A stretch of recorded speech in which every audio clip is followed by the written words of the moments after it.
Hi, I'm Chantel Gaines with dhnaturals.com, and I'm coming to you showing you how to make some liquid black soap. Now, in a previous video, I showed you the safety of using African raw black soap. There are some safety measures that you do need to take, and you should watch that video. In that video, I do recommend liquefying the black soap, and that's what we're going to do right now.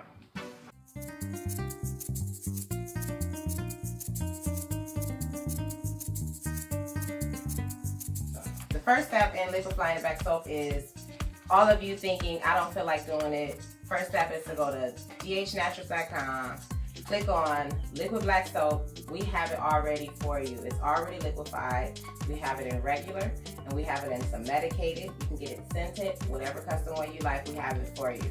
Second step is for everybody who wants to make it themselves. You can buy at dhnaturals.com our bar of soap. Take that, we chop it up on the plates. Once we take our chunks, I use a mason jar. You can use whatever you want to mix in. You just put your chunk up black soap. Now, honestly, you don't have to chunk it up. You can make it small, you can make it big. This is going to completely liquefy. And you fill up your container, your black soap into the container.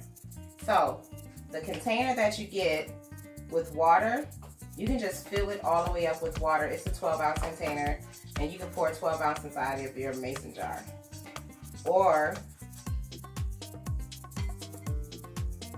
you can fill it up about halfway. I think this is bigger than 12 ounces. I'm gonna stop there, that's a little bigger. I'll just put my lid on, and then we take turns shaking it in the house. This is how we make it for personal use.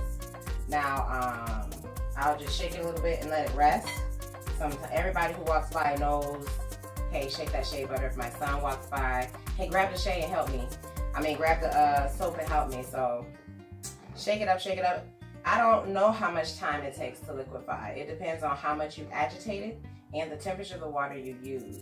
If it's a warm water, it's going to liquefy faster. If it's a cooler water, it's going to go slower. If you just let it sit and do it by itself, leave it for a whole overnight or day. If you're going to be shaking it, you can get it probably in an hour or so.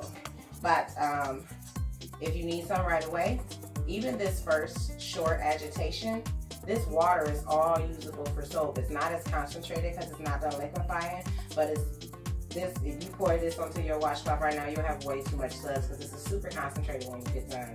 But that's all. You liquefy it, it's safe. You can use it directly like this, or you can use the cheesecloth, pour it through the cheesecloth to filter it. That's how we sell it to you. We filter it after we liquefy it to make sure there's no charred pieces, nothing hard in it, make sure it's safe, and you can do that for yourself. If you don't do it, most of that sediment will be at the bottom anyway. So when we're using it, because we squeeze it through a bottle with a small spout, those pieces don't come out, so we don't have any problem with skipping the filter part. But if you don't want to do that, just go to the website, okay?